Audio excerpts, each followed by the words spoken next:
નમો અરિહંતાણં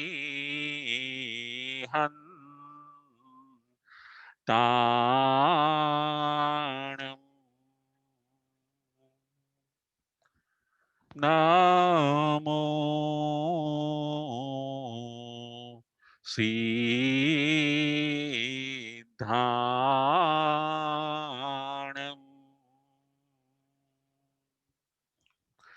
નમો આયરિયાણં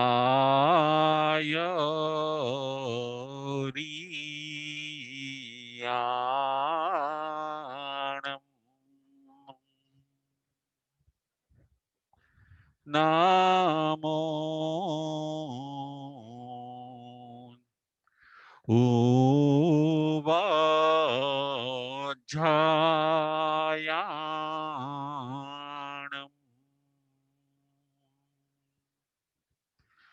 નમો લોય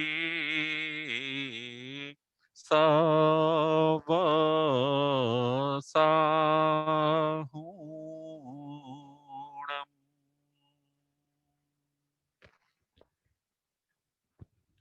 એસો પંચેન મોકારું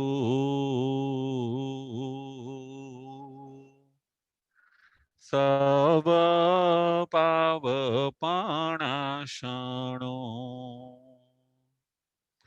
મંગલાણં ચ સવિસિં પરમં હવઈ મંગલમ પરમં હવઈ મંગલમ સિદ્ધાણં નમો કિચ્ચા સંજયાણં ચ ભાવૌ સંતિ સંતિ કરેલુઈ પત્તો ગઈ માણુત્તરમ પત્તો ગઈ માણુત્તરમ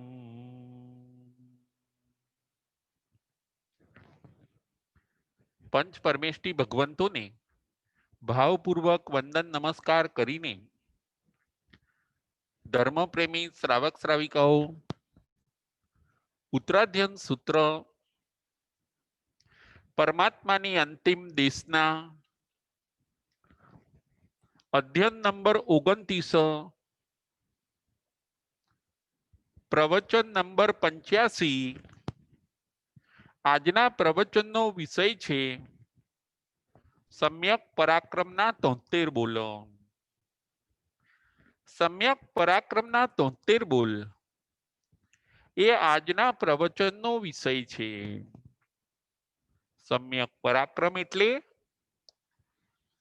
સાચી દિશામાં પુરુષાર્થ કરવો. જે દિશામાં આપણને સુખ અને શાંતિ મળી શકે એ દિશાની અંદર પ્રયત્ન કરવો, પુરુષાર્થ કરવો, એને કહેવાય છે સમ્યક પરાક્રમ. આપણા આત્માએ અત્યાર સુધી મિથ્યા પરાક્રમો ખૂબ કર્યા છે. એ મિથ્યા પરાક્રમોના કારણે સુખ આવવાના બદલે આપણા જીવનની અંદર દુઃખ આવી ગયું. કેમ કે આપણું પરાક્રમ મિથ્યા હતું, આપણું પરાક્રમ સાચું ન હતું. સમ્યક પરાક્રમ, પરાક્રમ હંમેશા સાચું જોઈએ. આજના પ્રવચનની અંદર આપણે 6 બોલ ઉપર વિચાર કરવાનો છે. 56મા નંબરનો બોલ છે મન સમાધારણતા. 56મા નંબરનો બોલ છે મન સમાધારણતા. 57 નંબરનો બોલ છે વચન સમાધારણતા 57 નંબરનો બોલ છે વચન સમાધારણતા 58 નંબરનો બોલ છે કાય સમાધારણતા 58 નંબરનો બોલ છે કાય સમાધારણતા 59મા નંબરનો બોલ છે જ્ઞાન સંપન્નતા 59મા નંબરનો બોલ છે જ્ઞાન સંપન્નતા 60મા નંબરનો બોલ છે દર્શન સંપન્નતા 60મા નંબરનો બોલ છે દર્શન સંપન્નતા અને 61મા નંબરનો બોલ છે ચારિત્ર સંપન્નતા અને 61મા નંબરનો બોલ છે ચારિત્ર સંપન્નતા આ 6 બોલ ઉપર આજના પ્રવચનની અંદર આપણે વિચાર કરવાનો છે 56મા નંબરનો બોલ છે મન સમાધારણતા હે ભગવાન મન સમાધારણતા એટલે શું અને એની અંદર પરાક્રમ કરવાથી જીવને શું લાભ થાય છે શિષ્ય ભગવાનને પ્રશ્ન પૂછે છે મન સમાધારણતા એટલે ભગવાન કહે છે મન સમાધારણતા એટલે મનની પ્રવૃત્તિ શાસ્ત્ર અનુસાર કરવી મન સમાધારણતા એટલે મનની પ્રવૃત્તિ શાસ્ત્ર અનુસાર કરવી એને કહેવાય છે મન સમાધારણતા અને મન સમાધારણતાથી જીવને ભગવાન કહે છે 4 લાભ થાય છે પ્રથમ નંબરનો લાભ છે મનની એકાગ્રતા વધે છે પ્રથમ નંબરનો લાભ છે મનની એકાગ્રતા વધે છે બીજા નંબરનો લાભ છે જ્ઞાનના પર્યાયો ભેગા થાય છે જ્ઞાનના પર્યાયો ભેગા થાય છે વિચારી વિચારીને જ્ઞાનના પર્યાયો ભેગા થાય છે મન સમાધારણતાથી ત્રીજા નંબરનો લાભ છે દર્શનની વિશુદ્ધિ થાય છે ત્રીજા નંબરનો લાભ છે દર્શનની વિશુદ્ધિ થાય છે અને ચોથા નંબરનો લાભ છે મિથ્યાત્વનો ક્ષય થાય છે અને ચોથા નંબરનો લાભ છે મિથ્યાત્વનો ક્ષય થાય છે મન સમાધારણતા કરવાથી મન સમાધારણતાના આવી રીતે ભગવાન 4 લાભ બતાવે છે પ્રથમ નંબરનો લાભ છે મનની એકાગ્રતા પ્રાપ્ત થાય છે જીવ પોતે બીજા નંબરનો લાભ જીવ પોતે વિચારી વિચારીને જ્ઞાનના પર્યાયો ભેગા કરે છે ત્રીજા નંબરનો લાભ છે દર્શનની વિશુદ્ધિ થાય છે અને ચોથા નંબરનો લાભ છે મિથ્યાત્વનો ક્ષય થાય છે મન સમાધારણતા કરવાથી આ બોલની અંદર ભગવાન કહે છે મનને તમે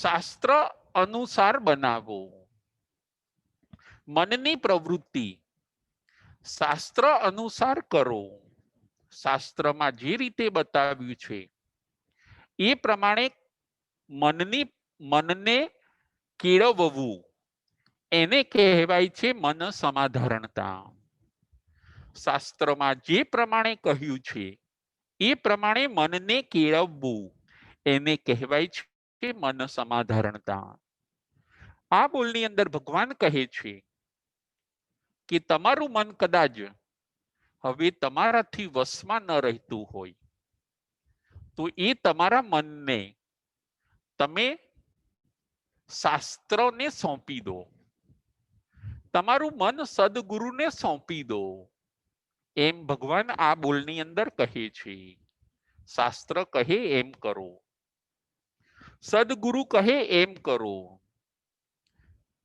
તમારું મન કહે એમ તમે ન કરો. અત્યાર સુધી એવું થયું, આપણા મને આપણને જેમ કહ્યું એમ આપણે કરતા રહ્યા. પરિણામ એ આવ્યું કે આપણે છેતરાઈ ગયા. આપણા મનનું કીધું કીધું કરીને આપણે પાછળ રહી ગયા. પરંતુ હવે ભગવાન કહે છે કે તમારું મન શાસ્ત્રને સોંપી દો, તમારું મન કોઈક સદગુરુને સોંપી દો. તમારા મનથી વિચારો કરવાના હવે બંધ કરી દો. તમારા મનને ભગવાન કહે છે તમે તાળું લગાવી દો અને એની ચાવી તમારા સદગુરુને આપી દો. આને કહેવાય છે મન સમાધારણતા. અને આવી મન સમાધારણતા કરવાથી જીવને આવા સરસ 4 લાભ થાય છે. આપણે આપણા મનને શાસ્ત્રને, સદગુરુને અને વડીલોને સોંપી દેવાનું છે. એ જેમ કહે એ પ્રમાણે આપણે કરીએ તો આ બોલની આરાધના થાય છે.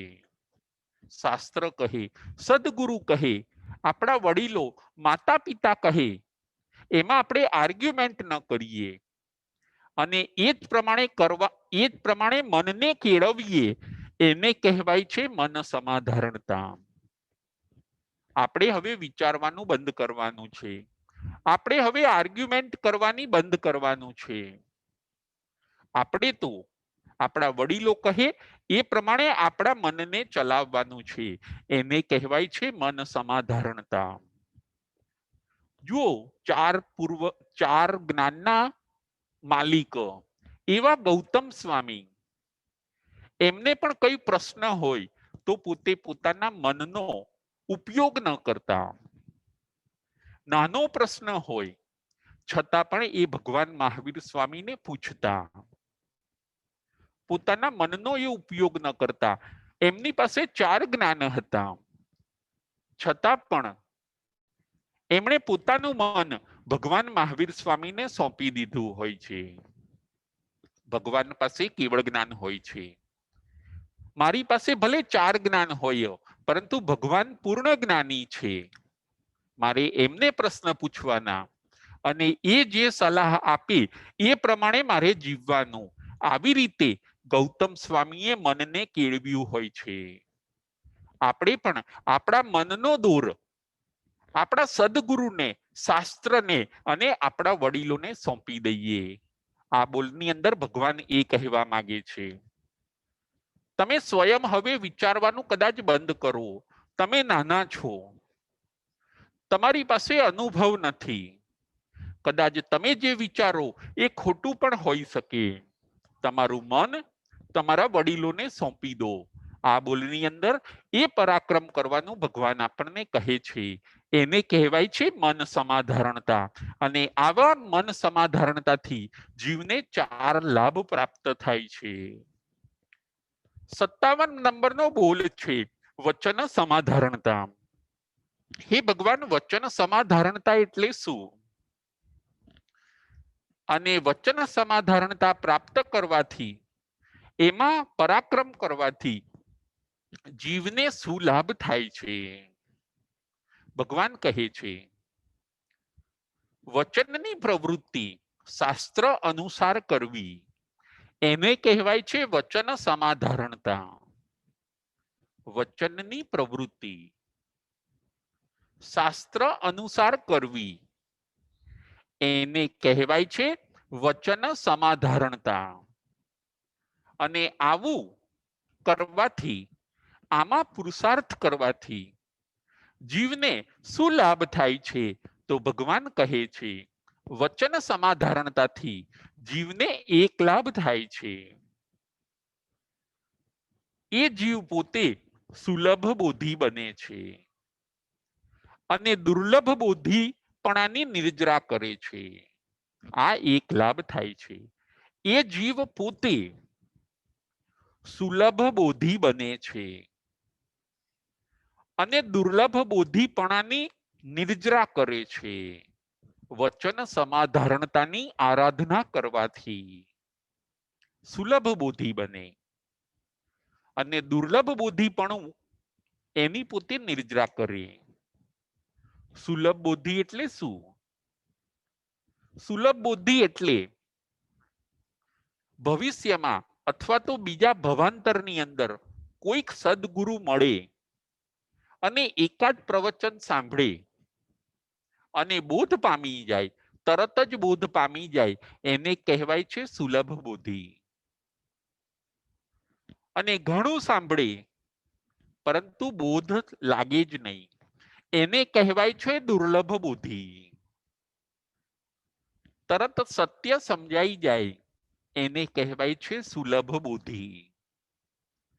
અને સત્ય સમજાય જ નહીં, ઘણા પ્રવચનો સાંભળી છતાં પણ સત્ય ન સમજાય, એને કહેવાય છે દુર્લભ બુદ્ધિ. આવી દુર્લભ બુદ્ધિની નિર્જરા કરે છે અને સુલભ બુદ્ધિની પ્રાપ્તિ કરે છે વચન સમાધારણતાને કરનાર. તમારા વચનને શાસ્ત્ર અનુસાર ગોઠવો, ભગવાન કહે છે. એને કહેવાય છે વચન સમાધારણતા. વચન, વચન એટલે બોલવું, સ્વાધ્યાય કરવી, એ છે વચન સમાધારણતા. ગાથાઓ ફેરવવી, સ્તુતિ અને સ્તોત્ર ફેરવવા, એને કહેવાય છે વચન સમાધારણતા. પ્રભુ ભક્તિ અને ભજન, પ્રભુના ભજન ગાવા સાંભળવા, એને કહેવાય છે વચન સમાધારણતા. વચનની પ્રવૃત્તિ શાસ્ત્ર અનુસાર કરવી, એને કહેવાય છે વચન સમાધારણતા. અને આપણે આની અંદર પરાક્રમ કરવાનું છે. બિનજરૂરી ઘણું બોલ્યા, બિનજરૂરી ઘણું સાંભળ્યું, મોહ વધે એવું ઘણું બોલ્યા, મોહ વધે એવું ઘણું સાંભળ્યું, એ બધામાંથી હવે આપણે બહાર નીકળવાનું છે. વચન સમાધારણતા બોલની આરાધના કરવાની છે. સ્વાધ્યાય કરીએ, સ્તવન કરીએ, સ્તુતિ કરીએ, જ્યાં જ્યાં જે યોગ્ય બોલવાનું છે એ એવું બોલીએ, સરસ બોલીએ, એને કહેવાય છે વચન સમાધારણતા. જુઓ ભગવાન મહાવીર સ્વામી બે જ શબ્દ બોલે છે ચંડ કૌશિક સર્પ પાસે. બુજ્જ બુજ્જ, જરૂરી એવા બે શબ્દ બોલ્યા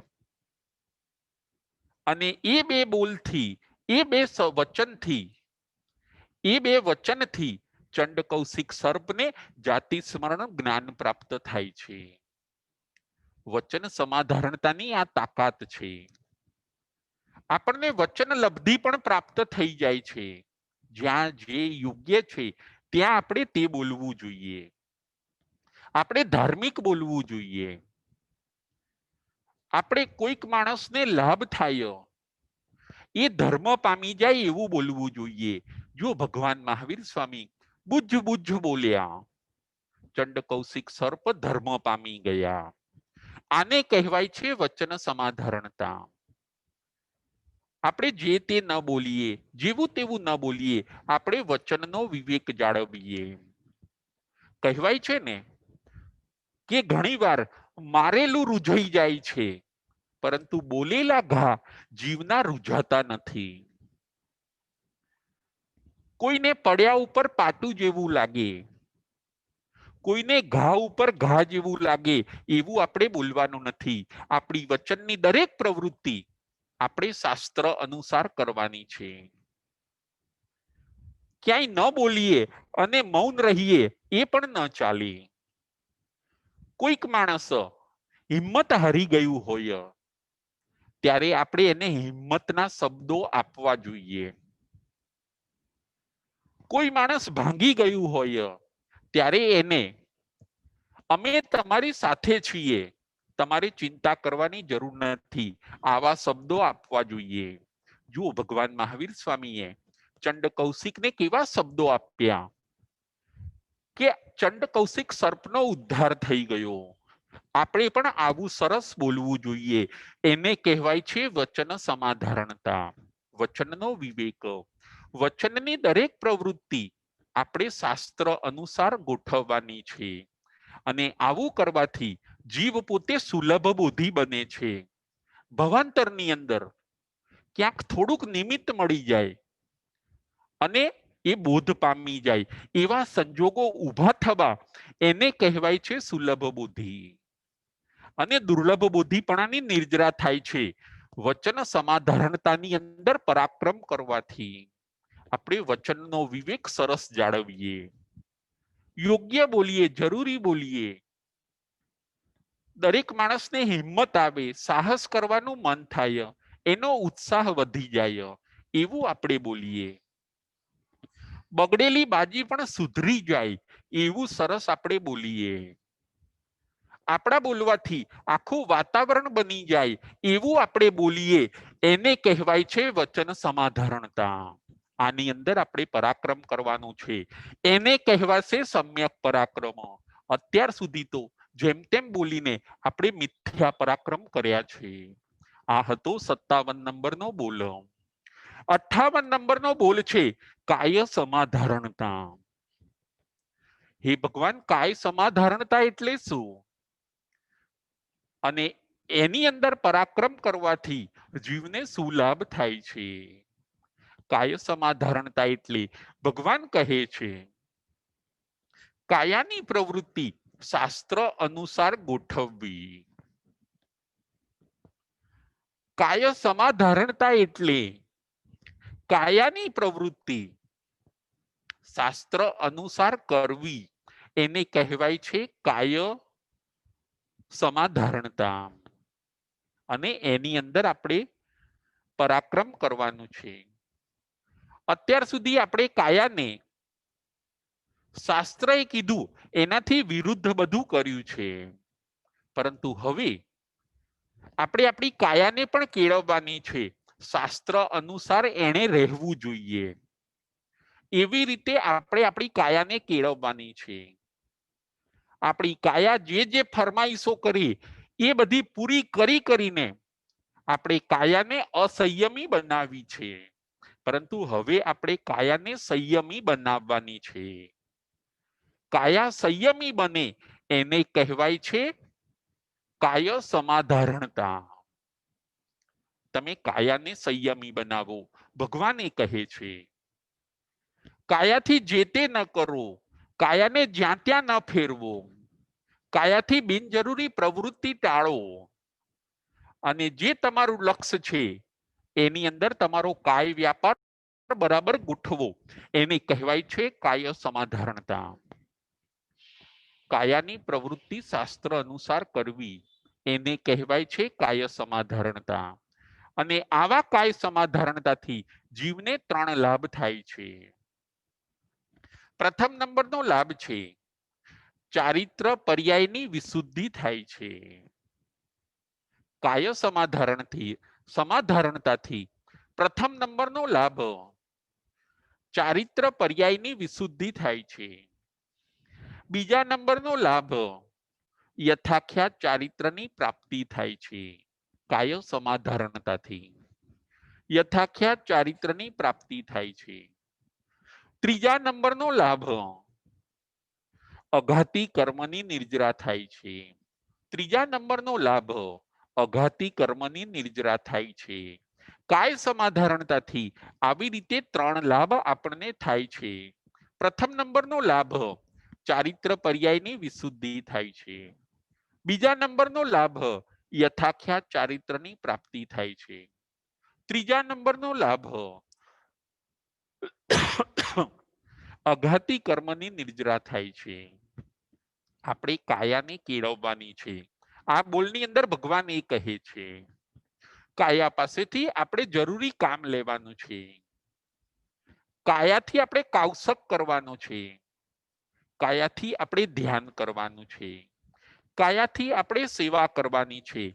કાયા શાસ્ત્ર અનુસાર રહેતા શીખી જાય, સદગુરુ કહે એ પ્રમાણે રહેતા શીખી જાય, એવી રીતે આપણે કાયાને ટ્રેન કરવાની છે. એને કહેવાય છે કાય સમાધારણતા. અને આવું કરવાથી જીવ પોતે 3 મહાન લાભને મેળવે છે. એની અંદર આપણે પરાક્રમ કરવાનું છે. કાયાને આપણે સંયમી બનાવીએ. કાયા હવે અસંયમી ન રહે. કાયા આળસ અને પ્રમાદમાં ન રહે. એ આપણે બરાબર ધ્યાન રાખવાનું છે. અને કાયાને સંયમી બનાવીને આપણું લક્ષ્ય જેની અંદર છે એની અંદર આપણો કાય વ્યાપાર લઈ જવાનો છે. એને કહેવાય છે કાય સમાધારણતા. 59મા નંબરનો બોલ છે જ્ઞાન સંપન્નતા. હે ભગવાન, જ્ઞાન સંપન્નતા એટલે શું? અને એમાં પરાક્રમ કરવાથી જીવને શું લાભ થાય છે? ભગવાન કહે છે જ્ઞાન સંપન્નતા એટલે શ્રુત જ્ઞાન મેળવવું. જ્ઞાન સંપન્નતા એટલે શ્રુત જ્ઞાન મેળવવું, ભણવું, એને કહેવાય છે જ્ઞાન સંપન્નતા. અને આવું કરવાથી જીવને 4 લાભ થાય છે. પ્રથમ નંબરનો લાભ છે જ્ઞાન મેળવવાથી બધા પદાર્થોનું આપણને જ્ઞાન થાય છે. પ્રથમ નંબરનો લાભ, જ્ઞાન મેળવવાથી બધા પદાર્થોનું આપણને જ્ઞાન પ્રાપ્ત થાય છે. આ થયો પ્રથમ નંબરનો લાભ. બીજા નંબરનો લાભ છે 4 ગતિરૂપ સંસારમાં જીવ ફરતો નથી. જ્ઞાન સંપન્નતા કરનારો. બીજા નંબરનો લાભ 4 ગતિરૂપ સંસારમાં જીવ ભમતો નથી. આ હતો બીજા નંબરનો લાભ. ત્રીજા નંબરનો લાભ છે આગળના યોગ જીવ પ્રાપ્ત કરે છે. ત્રીજા નંબરનો લાભ આગળના યોગ જીવ પ્રાપ્ત કરે છે. આગળના યોગ એટલે જ્ઞાન પછી તપ, વિનય, ચારિત્ર, એ બધું જીવ પ્રાપ્ત કરે છે.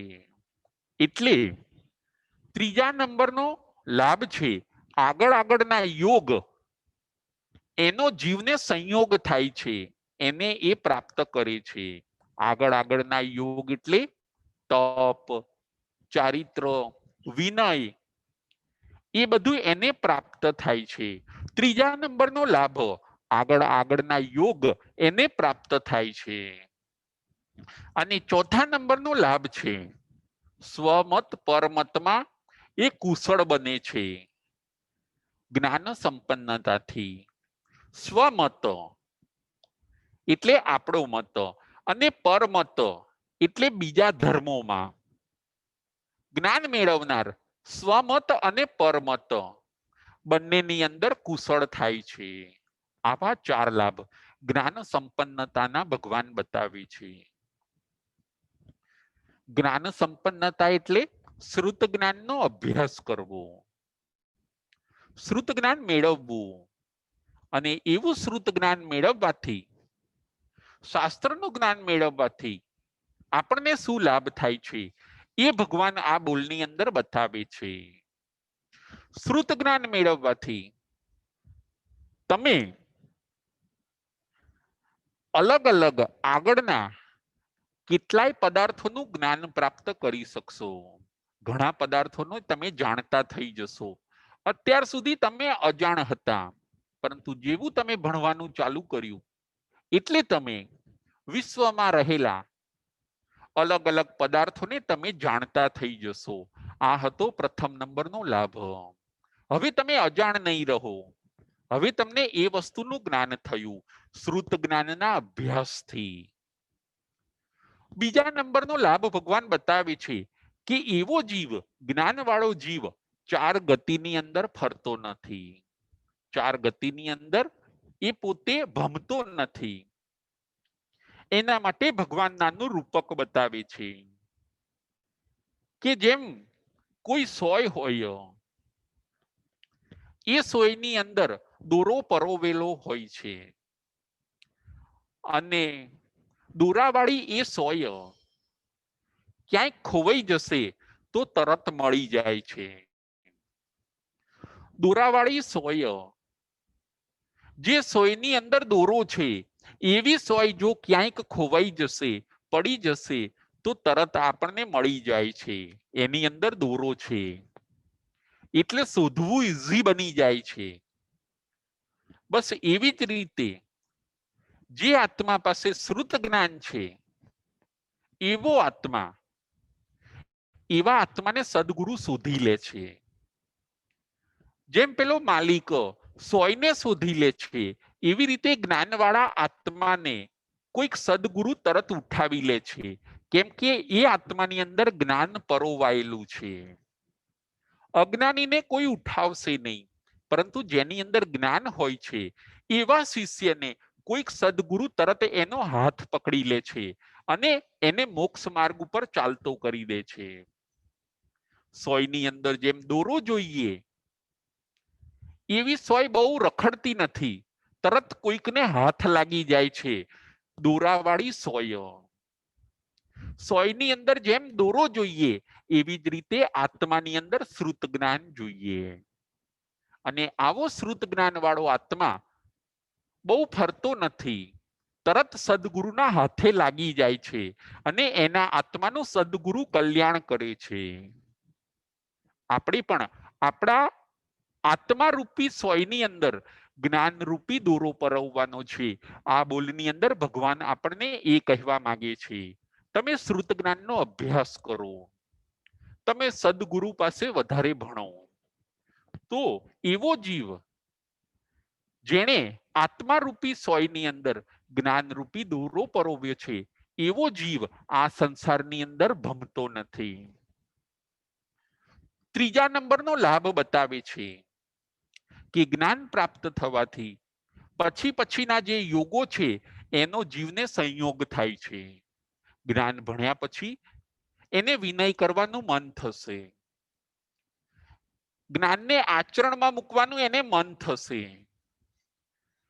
જ્ઞાનમાં ભણ્યા પછી એને તપ કરવાનું મન થાય છે. જુઓ, પાછળના સારા યોગોનો એને સંયોગ થયો જ્ઞાનનો અભ્યાસ કર્યા પછી. આ હતો ત્રીજા નંબરનો લાભ. અને ચોથા નંબરનો લાભ છે કે એવો જ્ઞાની આત્મા પોતાના મતમાં અને બીજાના મતમાં, એટલે કે સ્વદર્શન અને પરદર્શન, પોતાની ફિલોસોફીમાં અને બીજા ધર્મોની ફિલોસોફીમાં નિષ્ણાત બને છે, કુશળ બને છે, જ્ઞાનની અંદર ખૂબ મેચ્યોર બને છે, એવું ભગવાન કહેવા માંગે છે. માટે આપણે જ્ઞાન સંપન્ન બનવાનું છે. જ્ઞાન મેળવવામાં અને અજ્ઞાનને દૂર કરવાની અંદર આપણે સમ્યક પરાક્રમ કરવાનું છે. 59માં બોલની અંદર ભગવાન આપણને આ બતાવે છે. એના આવા સરસ 4 મહાન લાભને આપણે પ્રાપ્ત કરવાના છે. 60મા નંબરનો બોલ છે દર્શન સંપન્નતા. હે ભગવાન, દર્શન સંપન્નતા એટલે શું? અને એને પ્રાપ્ત કરવાથી, એમાં પરાક્રમ કરવાથી જીવને શું લાભ થાય છે? દર્શન સંપન્નતા એટલે સમ્યક દર્શનને મેળવવું. દર્શન સંપન્નતા એટલે સમ્યક દર્શનને મેળવવું. અને એવું સમ્યક દર્શન મેળવ્યા પછી જીવને 2 લાભ થાય છે. પ્રથમ નંબરનો લાભ છે મિથ્યાત્વનો નાશ થાય છે. પ્રથમ નંબરનો લાભ છે મિથ્યાત્વનો નાશ થાય છે. અને બીજા નંબરનો લાભ છે જીવ કેવળ જ્ઞાન અને કેવળ દર્શન પ્રાપ્ત કરે છે. બીજા નંબરનો લાભ છે જીવ પોતે કેવળ જ્ઞાન અને કેવળ દર્શનને પ્રાપ્ત કરે છે. દર્શન સંપન્નતાના આવા 2 લાભ બતાવવામાં આવ્યા છે. દર્શન સંપન્નતા એટલે સમ્યક દર્શનને મેળવવું. ભગવાન કહે છે, હવે તમે સમ્યક દર્શન મેળવો, તમે સાચું જોતા થઈ જાઓ, તમે સારું જોતા થઈ જાઓ. હવે મિથ્યા દર્શન તમે બંધ કરો, હવે તમે સમ્યક દર્શન કરો, પરાક્રમ અને પુરુષાર્થ એમાં કરો. તમે તમારી જોવાની રીત બદલો. તમે ક્ષયોપશમ સમ્યક્ત્વ પણ મેળવો અને એનાથી આગળ વધીને તમે ક્ષાયિક સમ્યક દર્શન પણ મેળવો. આ બોલની અંદર ભગવાન એ કહે છે તમારી જોવાની રીતની અંદર ફેરફાર કરો અને જોવાની રીતમાં જ્યારે ફેરફાર થઈ જશે ત્યારે એવો જીવ મિથ્યાત્વનો નાશ કરે છે અને કેવળ જ્ઞાન અને કેવળ દર્શનને પ્રાપ્ત કરે છે.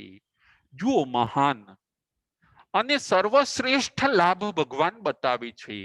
સર્વશ્રેષ્ઠ લાભ એટલે કેવળ જ્ઞાન અને કેવળ દર્શન. હવે તમે તમારી જોવાની રીતની અંદર ફેરફાર કરો. આપણે દરેકના ગુણ જોવાના છે. આપણે આત્મલક્ષી હવે બનવાનું છે. આપણે પૂદગલ લક્ષી કે શરીર લક્ષી હવે બનવાનું નથી. આપણે સ્વાર્થથી હવે જોવાનું નથી. આપણે પરમાર્થથી હવે જોવાનું છે. હવે આપણે આત્મલક્ષી બનવાનું છે. આપણા અંતરચક્ષુને ખોલવા એને કહેવાય છે સમ્યક દર્શન. ખાલી માત્ર આંખથી જોવું એને કહેવાય છે જોવું. પરંતુ જેના અંતરચક્ષુ ખુલી જાય છે, જેને નવ તત્વની અંદર બરાબર શ્રદ્ધા થઈ જાય છે અને જેના આવા અંતરચક્ષુ ખુલી જાય છે એને કહેવાય છે સમ્યક દર્શન. ભગવાન કહે છે તમે સમ્યક દર્શન લાવો. તમે ખૂબ વિચારી વિચારીને સમ્યક દર્શન લાવો. આવ્યા પછી એને સ્થિર કરો, દ્રઢ કરો, વિશુદ્ધ કરો. ક્ષયોપશમમાંથી તમે ક્ષાયિક સમ્યક દર્શનની અંદર જાવો અને આ પરાક્રમ કરવામાં તમે પાછી પાની ન કરો. જોજો, આ સમ્યક દર્શન તમને કેવળ જ્ઞાન અને કેવળ દર્શન અપાવશે. એનામાં એવી તાકાત છે. સમ્યક દર્શનમાં એવી તાકાત છે કે જીવને કેવળ જ્ઞાન ને કેવળ દર્શન અપાવે છે. જો એક નાની ચિનગારી હોય પરંતુ એ મોટા દીપકને પ્રગટાવી શકે છે. એક નાની ચિનગારી હોય પણ એ મોટા દીપકને પ્રગટાવી શકે છે. સમ્યક દર્શન એ નાની ચિનગારી છે. એ કેવળ જ્ઞાન અને કેવળ દર્શન રૂપી મોટા દીપકને પ્રગટાવી શકે છે. એની અંદર આપણે પરાક્રમ કરવાનું છે. આપણે આપણી જોવાની રીત બદલવાની છે. હવે આપણે આપણા અંતરચક્ષુ ખોલવાના છે. એને કહેવાય છે દર્શન સંપન્નતા.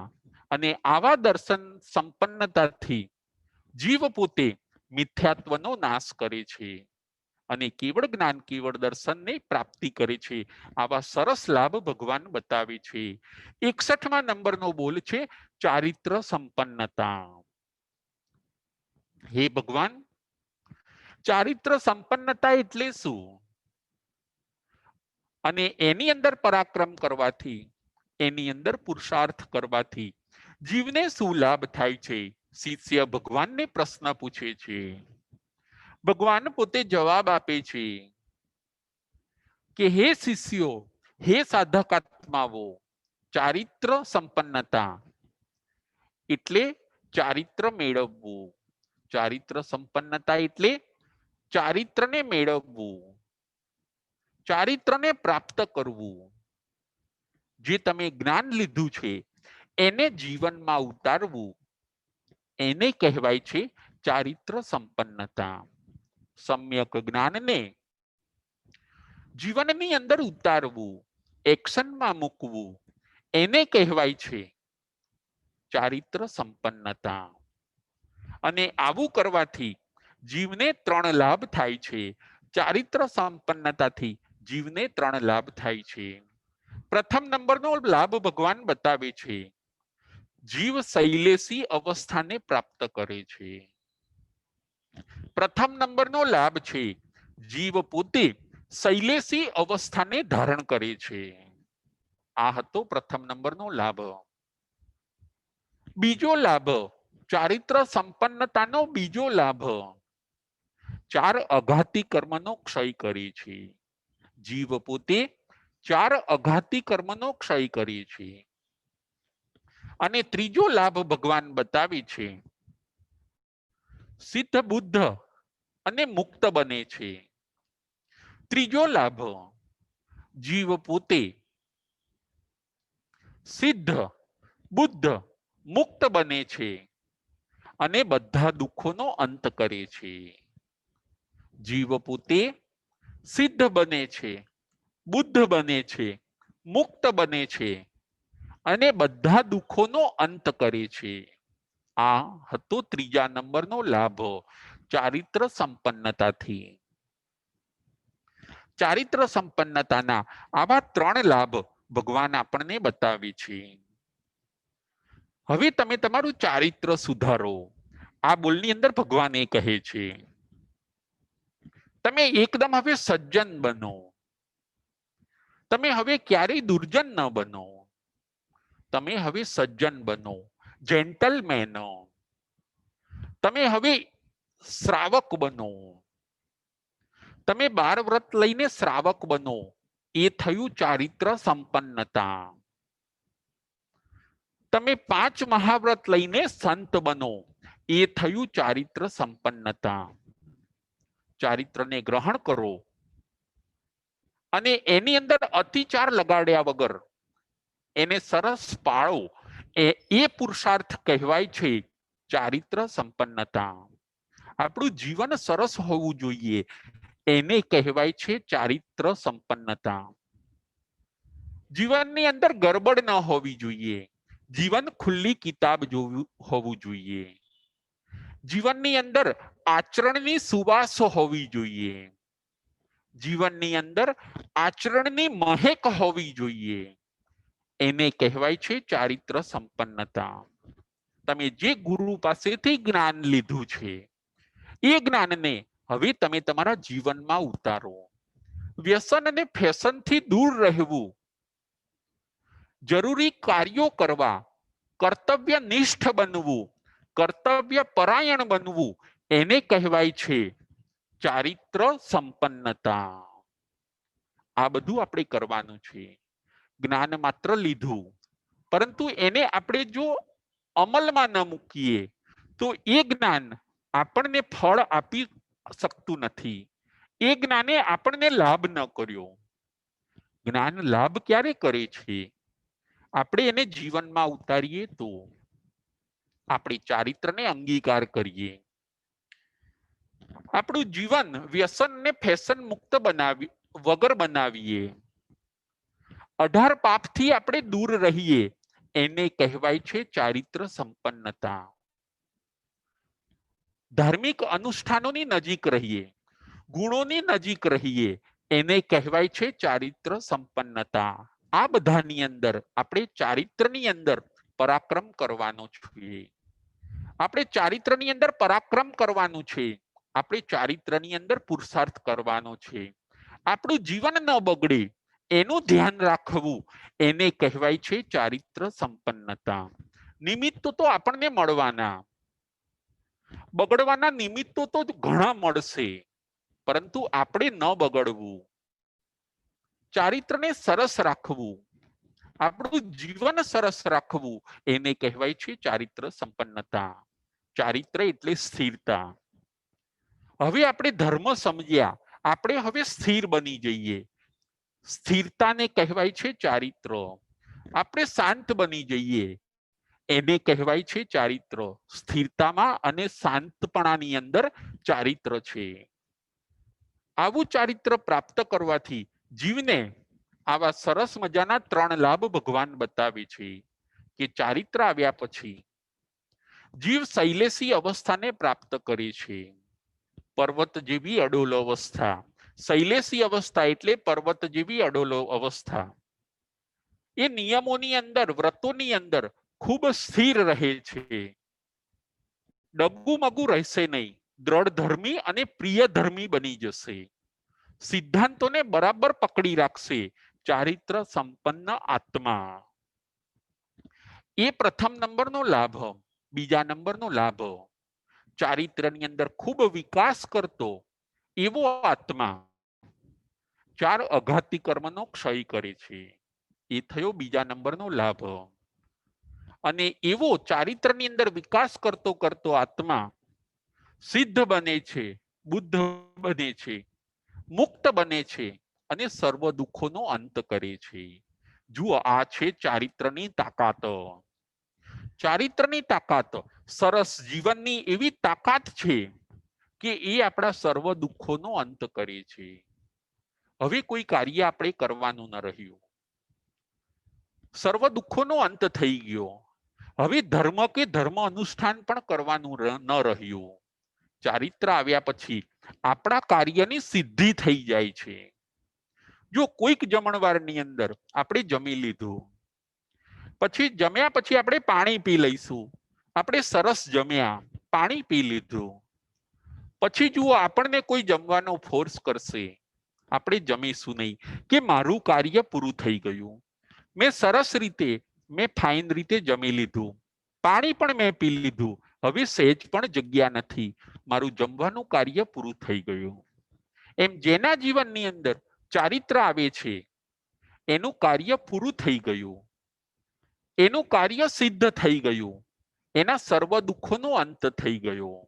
ચારિત્ર એ ત્રીજા નંબરનું મોક્ષ માર્ગનું પગથિયું છે.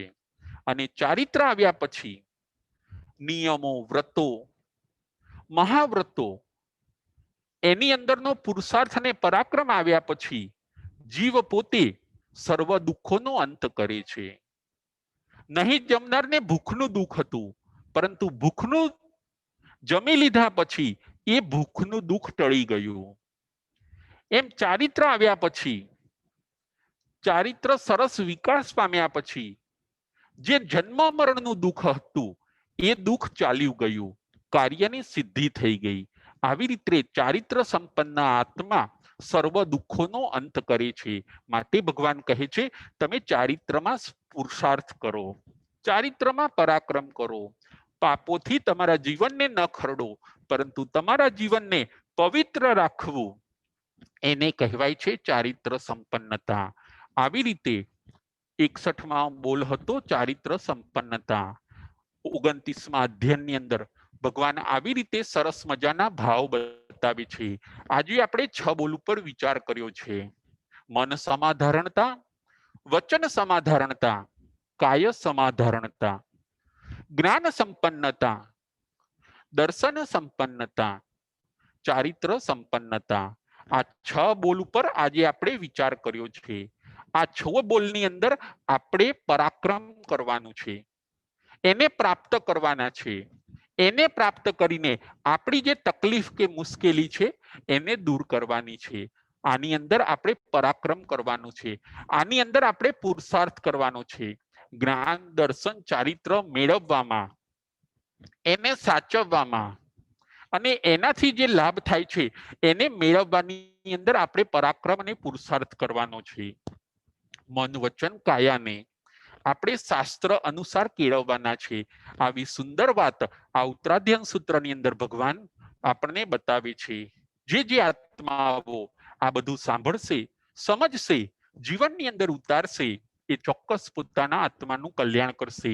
આપણે પણ આ બધા ભાવોને સાંભળવાના છે, સમજવાના છે અને જીવનની અંદર ઉતારવાના છે.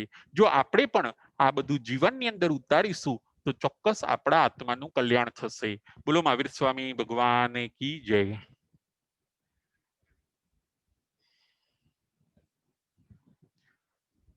જમ વૈદમ બચ્ચા મિલ્યામીના ખરમચ્ય ખરમ પયણમ વિનયનમ જોગિનમ ગોસિનમ સુઠુદિનમ દુઠુ બડીચિયમ અકાલે કૌ સજાઓ કાલે ના કૌ સજાઓ સજય સજયમ સજય ના સજયમ. એમ ભણતા ગણતા ચિંતવતા જ્ઞાનના 14 અતિચાર માહેલો.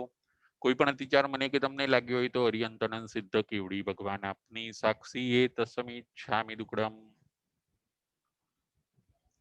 પ્રશ્નોત્તરી.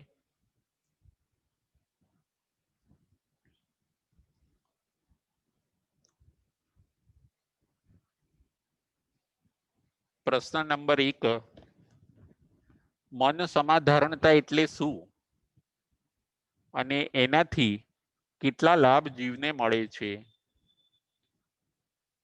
મન સમાધારણતા એટલે શું અને એનાથી જીવને કેટલા લાભ મળે છે? ગીરાબેન શેઠ. જય જીનેન્દ્ર. જય જીનેન્દ્ર. મન સમાધારણતા એટલે મનની પ્રવૃત્તિ શાસ્ત્ર અનુસાર કરવી. બરાબર. એનાથી ચાર લાભ થાય છે. પહેલું છે મનને એકાગ્ર બનાવે છે અને જીવ વિચારી વિચારીને આગળ વધે છે. અને ત્રીજો લાભ છે દર્શનની વિશુદ્ધિ થાય છે. અને ચોથો લાભ છે મિથ્યાત્વનો ક્ષય થાય છે. બરાબર છે, બરાબર છે. મન કદાચ આપણા કીધું ન કરતું હોય ગીરાબેન, તો આપણે હવે એને કોને સોંપી દેવાનું મનને? મન કદાચ આપણું કીધું ન કરતું હોય તો આ બોલની અંદર એમ કીધું કે હવે તમે શાસ્ત્ર કે એ પ્રમાણે કરો, અથવા તો શાસ્ત્ર અનુસાર બધું કરવું જોઈએ, અથવા તો તમે સદગુરુને સોંપી દો, કે તમારું મન સદગુરુને સોંપી દો. બરાબર. એમ કે છે. ખ્યાલ આવ્યો? હા હા હા. હા, જય જિનેન્દ્ર. જય જિનેન્દ્ર. હવે વચન સમાધારણતા એટલે શું? વચન સમાધારણતા એટલે શું અને એનાથી કેટલા લાભ થાય છે?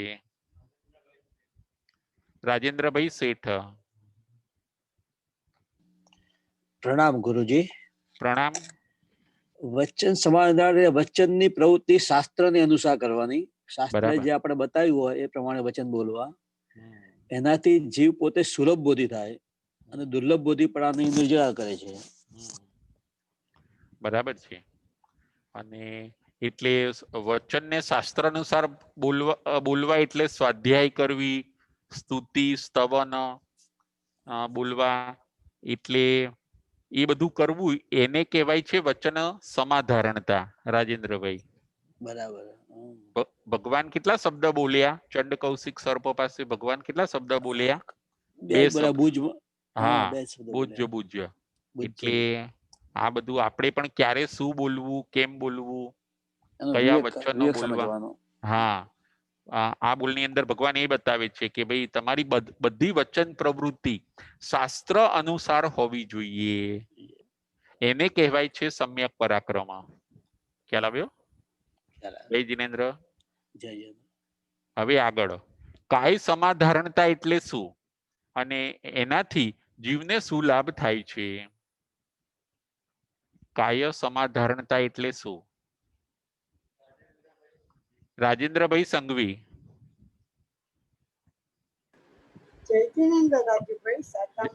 હા, સાતામાં. કાય સમાધારણતા એટલે કાયાની પ્રવૃત્તિ શાસ્ત્ર અનુસાર કરવી. તેનાથી જીવને 3 લાભ થાય છે.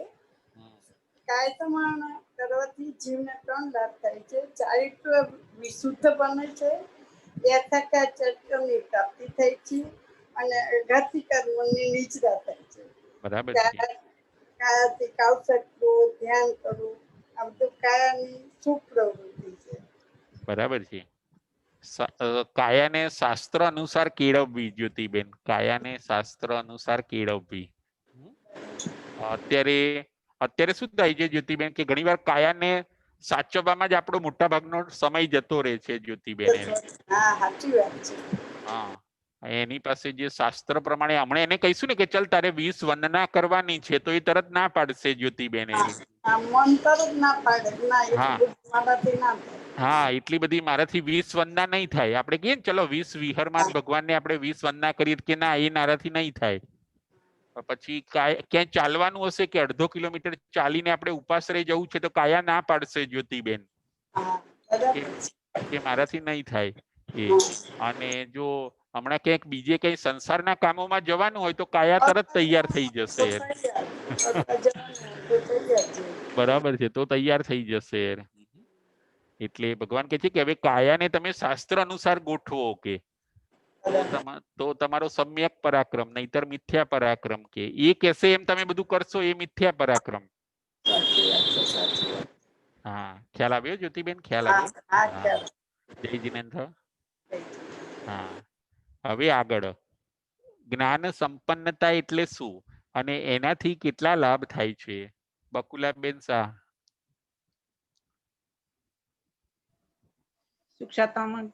હા, સાતામાં. જય જિનેન્દ્ર. હા, સાતામાં. જય જિનેન્દ્ર.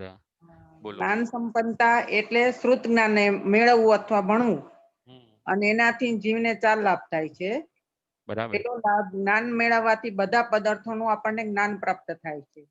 બીજો લાભ 4 ગતિ રૂપ સંસારમાં જીવ ભમતો નથી.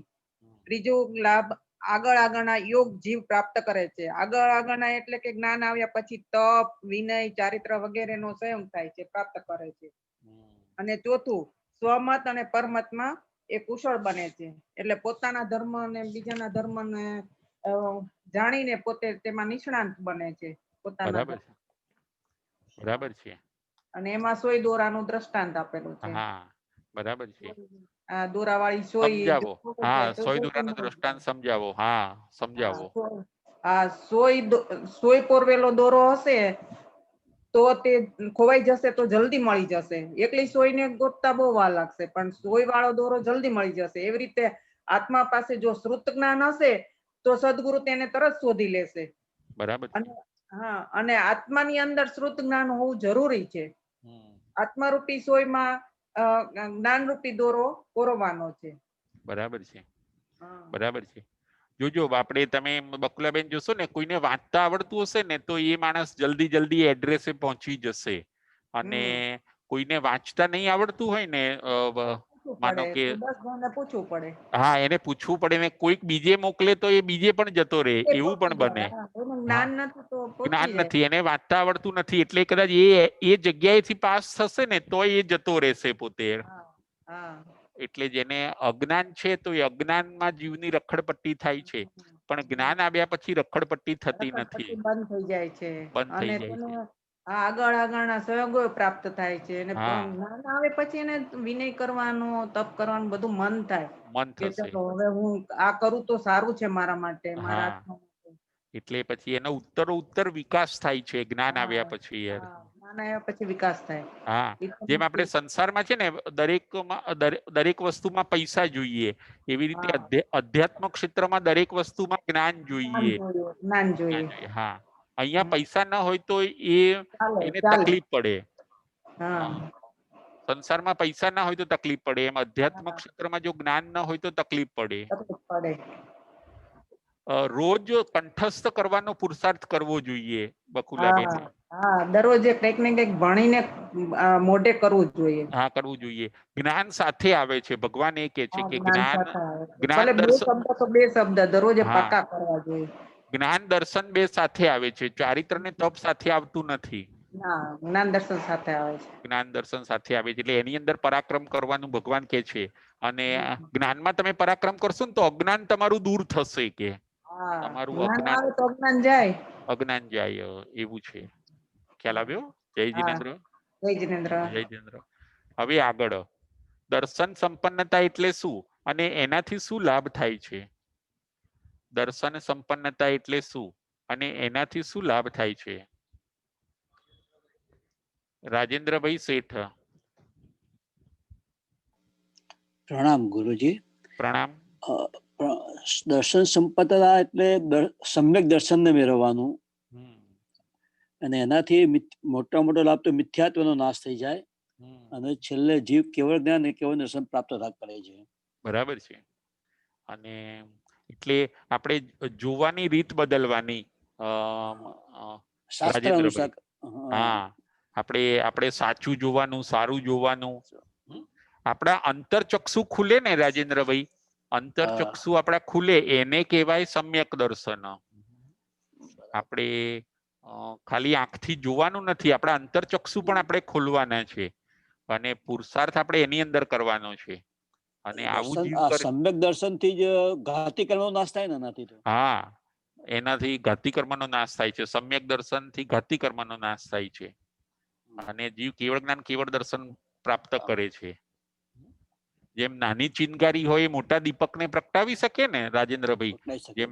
હા, એટલે એવું છે. ભગવાન કે જે સમ્યક દર્શન આવ્યા પછી વધારેમાં વધારે જીવ અર્ધપૂતગલ પરાવર્તનમાં એક હાફ રાઉન્ડ જ એને ફરવું પડે છે, પછી એ પોતે મોક્ષે જતો રહે છે. બહુ મોટું છે અર્ધપૂતગલ પરાવર્તન તો.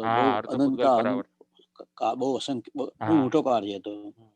પણ આપણે અત્યાર સુધી જે અનંત પૂતગલ પરાવર્તન ફર્યા ને, એના હિસાબે અર્ધપૂતગલ પરાવર્તન બહુ ઓછું ગણાય રાજેન્દ્રભાઈ. એ બરાબર, આપણે અનંતો કાળ ફર્યા છીએ, અનંત ફર્યા છીએ, એની અપેક્ષા બરાબર છે. અનંત પૂતગલ પરાવર્તન ફરે આપણે, અનંત પૂતગલ પરાવર્તન. એની અપેક્ષાએ અર્ધ પૂતગલ પરાવર્તન ખૂબ ઓછું રાજેન્દ્રભાઈ. એની અપેક્ષા ઓછું છે પણ આમ કાળ બહુ મોટો છે એમ.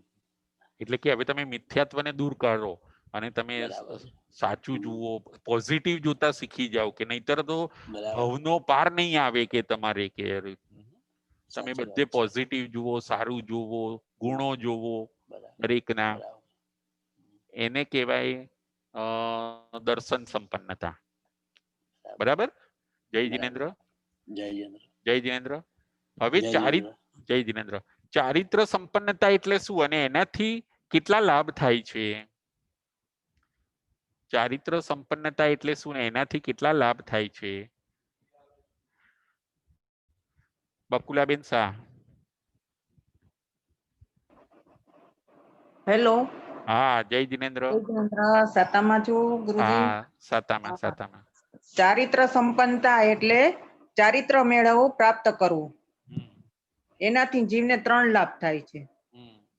જીવ શૈલેષી અવસ્થાને ધારણ કરે છે, પ્રાપ્ત કરે છે. અને બીજો 4 અઘાતી કર્મનો ક્ષય કરે છે. અને ત્રીજું સિદ્ધ, બુદ્ધ અને મુક્ત બને છે. અને બધા દુઃખોનો અંત કરે છે. બધા દુઃખોનો અંત કરે છે. બરાબર છે. ચારિત્ર સંપન્નતાથી. ચારિત્ર એટલે આપણે જે જ્ઞાન લીધું ને બકુલાબેન એને જીવનમાં ઉતારવું. હા, એને કહેવાય ચારિત્ર. અને એ 3જા નંબરનું પગથિયું છે. એ આવ્યા પછી બધા દુઃખોનો અંત થઈ જાય છે. પણ આ બધા માટે આપણે 18 પાપથી દૂર રહેવું જોઈએ. દૂર રહેવું જોઈએ. જીવનને સરસ બનાવવાનું. મેં ના કીધું જીવનને પવિત્ર બનાવવાનું, પાપથી નહીં ખરડવાનું. અને જીવનની અંદર મહેક હોવી જોઈએ. હા, જીવનની અંદર મહેક હોવી જોઈએ, જીવનની અંદર સુવાસ હોવી જોઈએ. મુક્ત બનવાનું, 18 પાપથી દૂર રહેવાનું. દૂર રહેવાનું. અને જીવન બહુ સરસ સિદ્ધાંત વાળું જીવન બનાવવાનું બકુલાબેન. સિદ્ધાંત વાળું પકડી રાખવાના. પકડી રાખવાનું. એ તો તમે ચારિત્ર મેળવ્યું. અને આ ભગવાન કે છે કે આ આવ્યું ને એટલે તમારું કાર્ય હવે સિદ્ધ થઈ ગયું, કે તમારા સર્વ દુઃખોનો અંત થઈ ગયો. આમ દ્રઢતા કેમ નથી રહેતી હોતી? કઈક ને કઈક આવે તો આપણે આમ તરત હલી જઈએ છીએ. આમ થશે, એવું થશે, એવું થાય. બરાબર છે. બરાબર. બીજી આ વસ્તુનો લાભ આપણે બરાબર જો મગજમાં સમજીશું ને બકુલાબેન, આ વસ્તુનો આટલો બધો લાભ છે એ સમજીશું તો આપણે પછી ચારિત્રમાં સ્થિર રહી શકીશું. જેમ બકુલાબેન ઘણી વાર એવું બને કે ચલો આપણે જેમ કે પાખી કેવું હશે ને, કોઈ કે ચલો કંદમૂળ ખાવા, કે ના આજે તો હું ખાઈશ જ નહીં, આજ પાખી છે કે માનો કે, અથવા તો આજ હું લીલોતરી ખાઈશ જ નહીં. આપણે એમાં દ્રઢ રહીએ છીએ કે નહીં બકુલાબેન? રહીએ છીએ એમાં તો. હા, પછી ડચું પચું તો થઈ જ જાય. કઈક હોય ને તો ઢીલું થઈ જાય કે વાંધો નહીં, હાલો ને એમ કરી ઢીલું પાડી દે છે. ઈ ન પડવું જોઈએ. હા, એ ના પડવું જોઈએ. એ ચારિત્ર મોહનીય કર્મનો ઉદય થાય ને એટલે એ બધું એવું કરાવે બકુલાબેન કે. પણ તમારે એની અંદર કરવા શું પ્રયત્ન કરવાનો? ચારિત્ર મોહનીયને દૂર કરવા માટે ઈ નો જ આવવું જોઈએ આપડા ઓલામાં, આપડી દ્રઢતામાં. તો શું કરવાનું? બરાબર છે. તમે જેટલા વ્રત નિયમો જો છૂટછાટ વગર પાડશો ને બકુલાબેન, અને છૂટછાટ વગર પાડશો તો એ દ્રઢ થશે કે ના મારે આ કરવાનું જ. એટલે પહેલા તો આપણે પચખાંડ લઈ લઈએ છીએ શ્યોર કરવા માટે, કે ભાઈ મારે કંદમૂળ નહીં જ ખાવાનું, કે લીલોતરી નહીં જ ખાવાની. આપણે પચખાંડ થી એ પાક્કું થઈ જાય છે. અને પછી મનને સમજાવીને આપણે એને વસ્તુ કરતા પહેલા પચખાંડ લઈ જ લેવા. પચખાંડ લઈ લેવાના. આવી જાય. આવી જાય એ રીતે. જો ક્યાંય કપડું બગડે એવું હશે તો આપણે ખસી જઈશું કે નહીં? કોઈ પાર્ટી પ્લોટમાં તમે ગયા હોવ બકુલાબેન, કે એ વખતે તમે ત્યાં ઉભા રહેશો કે ના હવે આમાં શું કરું હું, એવું વિચારશો તમે કે તરત ખસી જશો? હા, બસ. એટલે ભગવાન કે બગડવા દે. બરોબર છે. એવી રીતે ભગવાન કે છે કે નહીં 18 પાપથી જીવન નહીં બગાડવાનું, કે તમે આમાં પુરુષાર્થ કરો. અને બાકી છે અમારે તો ઘણું શીખવું પડશે આમાં તો. હા, ના બરાબર છે. બરાબર છે. ભગવાન કહે છે કે હવે ધીમે પ્રેક્ટિસ ચાલુ કરશું ત્યારે બરાબર છે. બરાબર છે. ભગવાન કહે છે કે હવે વ્રત નિયમો ને એ બધું જે તમે ભણ્યા ને એ બધું હવે જ્ઞાનમાં ઉતારો. પાપ કરવા જેવું નથી એ ભણ્યા તો હવે જીવનમાં ઉતારો. કે અને પુણ્ય કરવા જેવું છે એ તમે જ્ઞાન લીધું તો એ હવે ચાલુ કરી દો. કે પુણ્ય હા. કરવા જેવું છે એવું આપણે જ્ઞાન લીધું તો કે હવે પુણ્ય કરવાનું તમે ચાલુ કરી દો કે બરોબર. હા, હા. અને આવી રીતે તમે સ્થિરતા કેળવો. ખ્યાલ આવ્યો? બરોબર. હા, હા. અને ચારિત્ર આવ્યા પછી છે ને કાર્ય પૂરું થઈ જાય છે કાર્ય બકુલાબેન. સિદ્ધ કોઈ થઈ જમીન જાય. હા, કાર્ય સિદ્ધ થઈ જાય. કોઈ પહેલા આવ્યું પાર્ટી પ્લોટમાં એ ત્યારે એને ભૂખનું દુઃખ હતું બકુલાબેન, પણ હા, પછી એને જમી લીધું, પાણી પી લીધું, પાણી પી પછી લીધું. પછી એને કોઈ કહેશે કે હવે તમે જમો તો એ ના પાડશે બકુલાબેન. જગ્યા નથી હવે. હવે એની કાર્ય સિદ્ધ થઈ ગયું. એમ ચારિત્ર આવ્યા પછી ભગવાન કહે છે કે એ જીવ બધા દુઃખોનો અંત કરે છે કે હા. હવે એ જીવ મોક્ષમાં જશે અને બધા દુઃખોનો અંત કરે છે. 8 કર્મને એ છોડી દે છે. હા, હા. એટલે ચારિત્ર આવે ને એટલે કાર્ય પૂરું થઈ જાય છે. એટલે ભગવાન કે એની અંદર પુરુષાર્થ પેલું કરવાનું ચારિત્ર આવે એટલે પૂરું થઈ જાય. એટલે ચારિત્ર માં તો આ 5 મહાવ્રત લેવાના ને ઈ જ ને દીક્ષા લેવાની. હા, 12 વ્રત લેવાના. તમે 12 વ્રત લો. 12 વ્રત તો આપણે અત્યારે લીધા હોય પણ આ મેઇન તો મહાવ્રત લેવા પડે ને. એ લો અને આ 12 વ્રત કડક પાડો. એમ કરતા કરતા આગળનો ક્ષયોપસમ થઈ જશે કે મહાવ્રતોનો. બરાબર. ખ્યાલ આવ્યો? હા, હા. જય જિનેન્દ્ર, જય મહાવીર. જય મહાવીર.